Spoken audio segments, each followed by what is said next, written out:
Thank you. Hello, we are Team 7, and we are here to present on our findings following the penetration test with the Cozy Croissant. My team and I are a talented group of pen testers, and we are very excited and very glad to share this time with you and help progress the Cozy Croissant in its mission to serve its customers, but also do so safely. Excellent.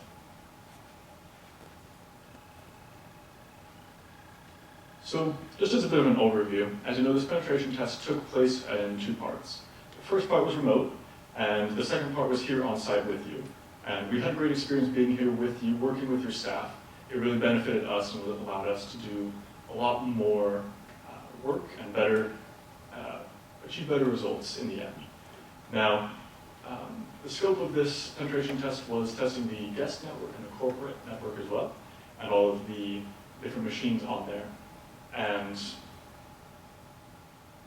we initially found about 19 vulnerabilities the first time around. I found about 37 this last time, possibly due to having more time to do the penetration test. Yeah, as Jonathan mentioned, we were able to find 37 vulnerabilities in our second engagement, which we have visualized here in this graph. That is a significant increase as compared to the vulnerabilities that we found in our first engagement. We also observed in our second engagement that a third of the vulnerabilities that were found in our first assessment had been resolved between engagements. We would also like to note that the network control lists that were implemented for the second engagement were very successful, and they were able to remove a lot of unnecessary access to a lot of the vulnerabilities that we had previously found in the first engagement. So those did a great job in securing the TCC network. Okay, on that note, we wanted to focus on some of the improvements that were made since the last engagement. We noticed that you guys did a great job, as was previously stated, separating the subnets of the guest and corporate network through network ACLs. While reviewing your group policy, we also noticed that you had beefed up your password policy, which is great for users and employees. We were also very impressed with the employee security awareness that we witnessed. Compared to last time, our social engineering attempts were mitigated much better, and it appeared that employees had gone through great training. In addition, we noticed that sensitive information had a lot more controls and limits in place to make sure that unauthorized users don't have access. Next slide.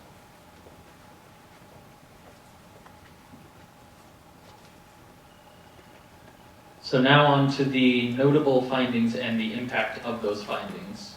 Probably the largest finding that we had was that we were able to get domain admin, which basically gave us control, or possible control rather, over any connected computer on your network. This, in addition, we also discovered that customer personal identifiable information such as phone numbers, credit cards, and email address and passwords were also accessible by anyone without authentication. The credit card information that we found was unfortunately not stored to PCI DSS requirements. So anyone that could access that information could potentially use those credit card numbers and the CVV value to use that credit card and actually spend your customers' money for them. And additionally, there was little redundancy to your services.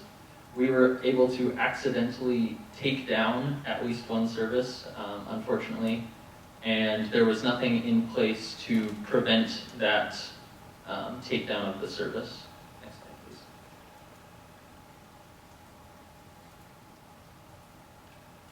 Now, in order to mitigate some of these really big vulnerabilities that we've pointed out, we have 4 main suggestions up here on the screen. The first one is we recommend that you consistently patch and update any systems within your network. As one example, when we got access into your environment, we noticed that no Windows updates had been installed on any of the computers. Secondly, we recommend that you purchase an antivirus or an EDR solution, also known as an endpoint detection and response solution. There are quite a few vendors out there. We recommend that you find one that provides what you need. The reason that we recommend that you have some sort of AV or EDR product is because it allows you to have a presence on each of your nodes that are looking for malicious or suspicious activity, and then can alert your security staff and say, hey, this is something that you should look into. Our third suggestion is to utilize a password manager. We noticed that there were several services across the board that had weak or insecure or default credentials. Having a password manager that allows you to safely store and generate secure passwords would greatly benefit your organization, and there are several out there that are free. Lastly, we recommend that you outsource your payment services. PCI DSS is a compliance framework that has hefty fines if customer credit card information can be found and accessed and controls are not properly implemented. In order to save your security staff time and money, we recommend that you outsource it to a third-party cloud-hosted solution such as Stripe or Square. As one last note, we would like to let you know that we're very grateful for the time that we've had and for the opportunity that you have presented to us. I'd just like to echo my colleague in saying thank you for this opportunity. We greatly enjoyed the interactions and the opportunities to learn, work together, and grow with the Cozy Croissant. We'd like to open up the remaining time for any questions. Yes? So if we move our environment to the cloud, will it fix all of our vulnerabilities? So the cloud is a great resource, and looking to migrate into that has a lot of benefits. I would say it's not a decision to be made lightly. It will help with a lot of the different segmentation implementations they've made already. However, there is still risks involved with any decision, and simply moving from one type of platform to another doesn't mitigate all those risks by nature. Thank you. Does anyone else have any questions? What was the highest severity finding that you found? So the finding that allowed us to get to domain admin on the network was a critical severity finding. It was a 10.0 out of 10 of a CVSS score. It allows an attacker to basically, with a single command, get access from an unauthenticated account all the way to domain admin.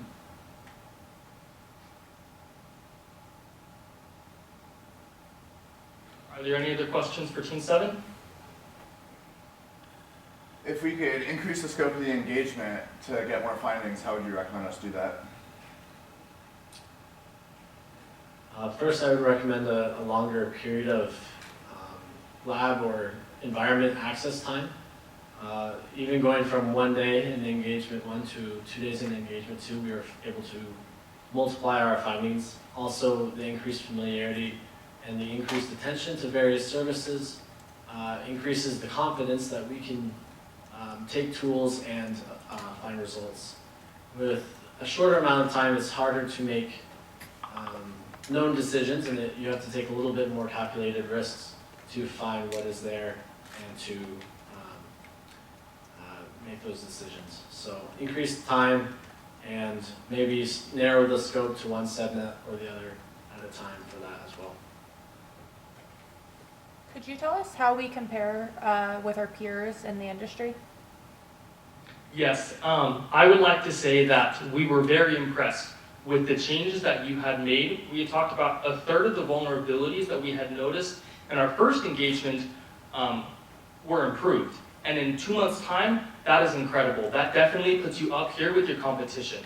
We also think that if you go ahead and take our advice and look into those 4 remediation steps, that will put you at the top of your game and make you very, very competitive security-wise with your competitors. Okay.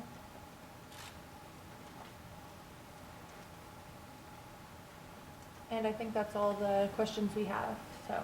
Awesome. Thank you for this opportunity. We appreciate it. Okay, team, you can leave out here to the back door.